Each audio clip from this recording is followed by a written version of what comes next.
That was hot. Welcome back to the wet coast. It's another day, and as you can tell, the snow has stopped and it's actually starting to melt. I wouldn't say it's warm, but it's above freezing. The rains are coming, which is going to help me out because it's going to wash the snow away. I'm continuing on the forge today. What I'm going to do is take the gas tank cell out of the Maverick and install it into the F1. There's still too much snow on the ground for me to actually want to crawl under this car and start pulling the transmission and the engine. So I'm just going to work on the fuel cell today. The other thing I'm going to do is clean the snow off the flat deck of the Dodge donor truck and pull the flatbed off. That's going to allow me easier access to the fuel pump and the gas tank, and I'll be able to diagnose what the problem is for good, get this engine running, make sure it's solid. Daylight's wasting, so it's time to get to it. Alright, so all I need to do is disconnect the bolts, the 4 bolts that are holding the tank in. Disconnect the fuel line, or is that the return line? That's a return line because I built fuel injection for this car at one point in its past. I'm just going to pull out the fuel lines from down there, pull the tank out. Yep, dry as a bone.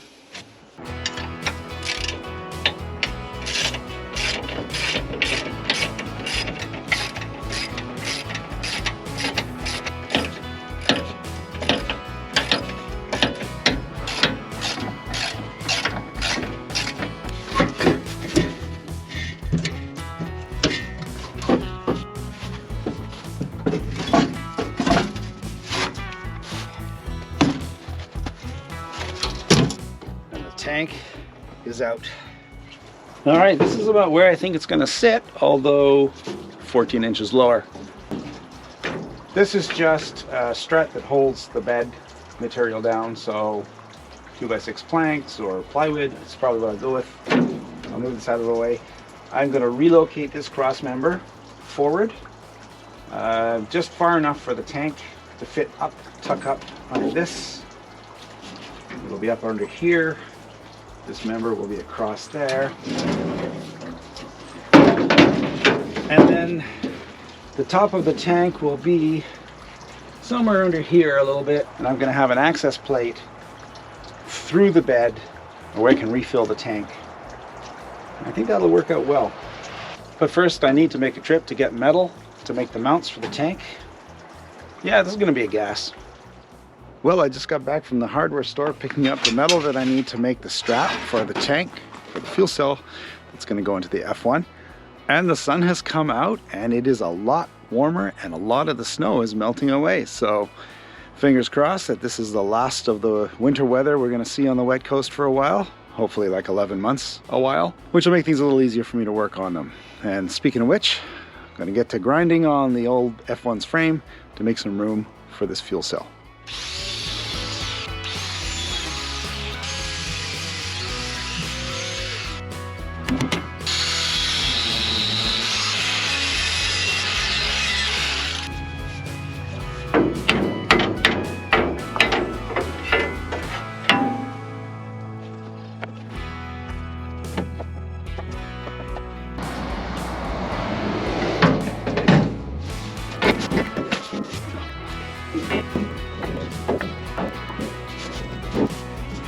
Alright, I think I've got this figured out. I need to make 8 3/4 verticals that are going to be fastened to this cross member down to a cradle I'm going to make below the tank. The tank will sit down on it. I have right here about 3/8 of an inch between the back of the differential cover and the tank. Is that too close? I don't know. Leave me a comment. Let me know what you think. All right, time to start cutting some metal.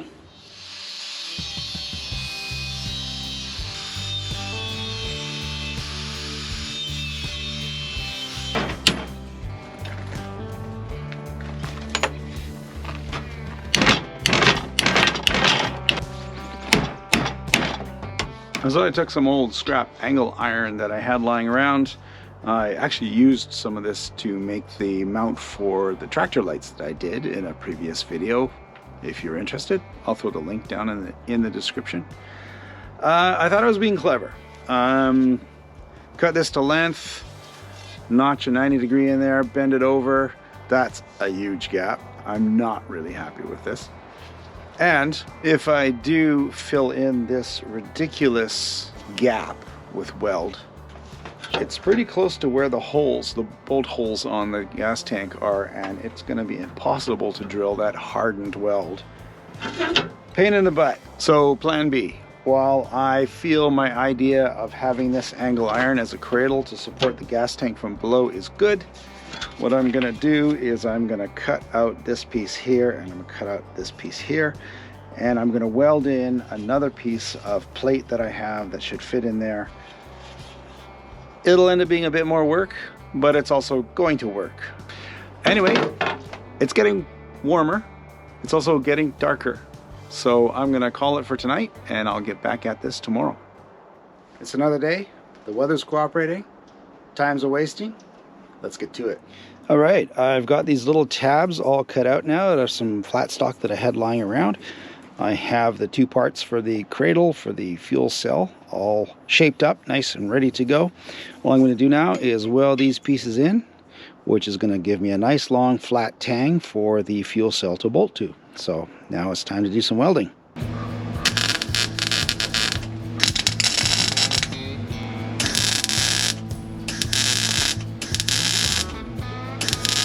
Okay, I've got the bottom of the cradle made. I still have to drill the corresponding holes for the tangs on the fuel cell so that the tank will actually bolt to the cradle. Now I need to make the uprights. Remember, the tank is upside down right now, so the uprights are going to come here to the cross member on the truck, and I'm going to make a couple of cross braces for strength and stability on both sides. I shall do that now.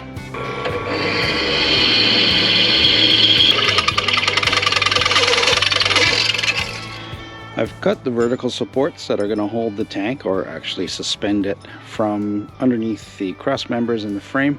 My idea is that I'm going to weld nuts into either end of each one of these, and that way I can just bolt the cross bracing into the frame when necessary, and I can reverse this whole thing if I ever want to return the truck back to stock. So I'm not welding anything to the frame, and it's going to give me some more flexibility. So I'm going to start doing that now.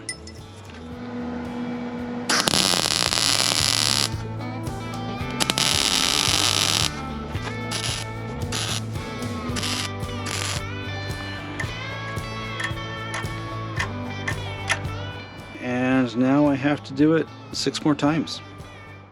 Hold on a minute, I think I've changed my mind. So while these 1/2-inch square tubing segments are plenty strong from what I want to do, I think they look too skinny. So I'm going to do the same thing, but I'm going to use 3/4 inch round tubing instead. So I think it'll look a lot better.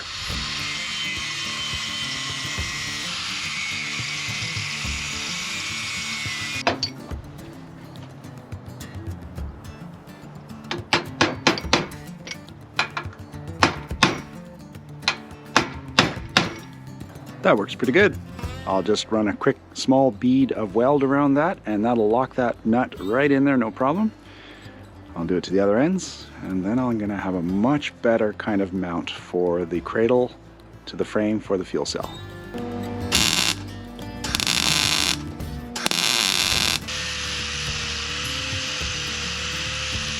I've got all 4 vertical supports made and dressed up, so now it's time to attach them to the cradle for the fuel cell.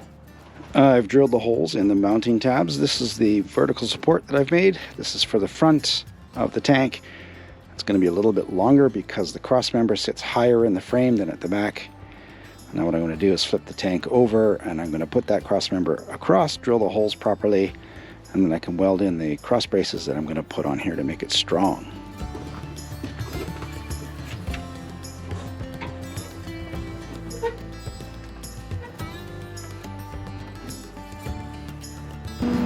Nothing ever went wrong welding against a gas tank, right?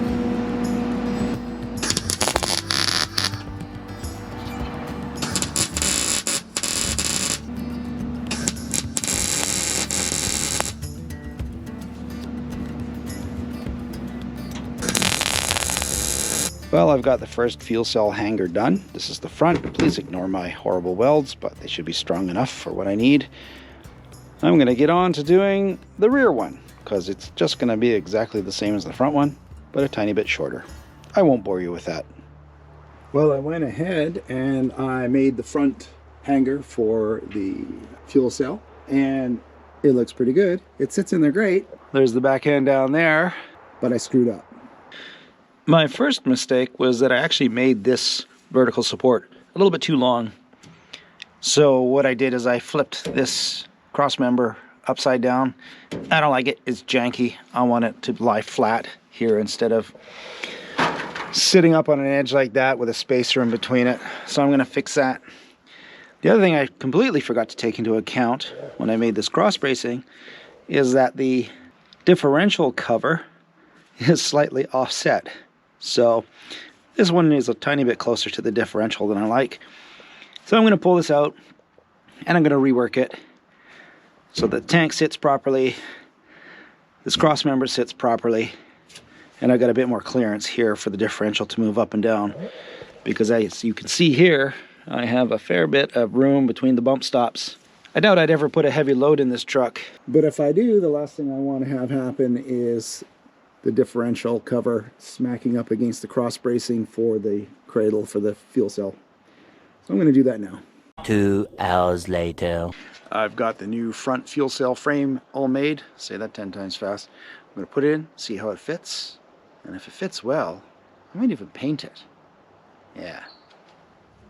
Well, third time's the charm, maybe? Oh, I thought this was going to work. I thought I was giving myself enough room. The tank is going to sit a little higher than it is right now. I don't have enough room for that to move up and down. So I think I'm just going to cut these cross braces out, hang the tank from the verticals here, and rely on the rear cross brace to stop any lateral side-to-side movement of the tank, and figure it out another time. The tank is in. Pretty happy with the installation. It looks strong enough. I'll test that out in a moment, but I think I have one problem. I don't know if that's enough clearance for the differential to move up and down.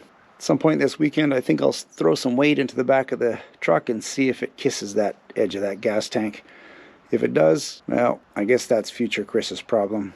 But the plan would be just to notch the tank to allow for a bit of clearance. Well, I'm no mechanical engineer. All my engineering skills are in software. But I hear told that mechanical engineers like to engineer things with at least 5 to 10 times their rating for safety. This gas tank is a 12-gallon tank. I thought it was 17. I was wrong. It's a 12. That means when this thing is full, it's going to be holding about 72 pounds of gasoline. I figure if I stand on it and I don't fall through to the floor, then my mechanical engineering skills are adequate, because that's going to be a 2x bit of safety, well, 2.5x. So let me put 200 pounds on it and see if it holds.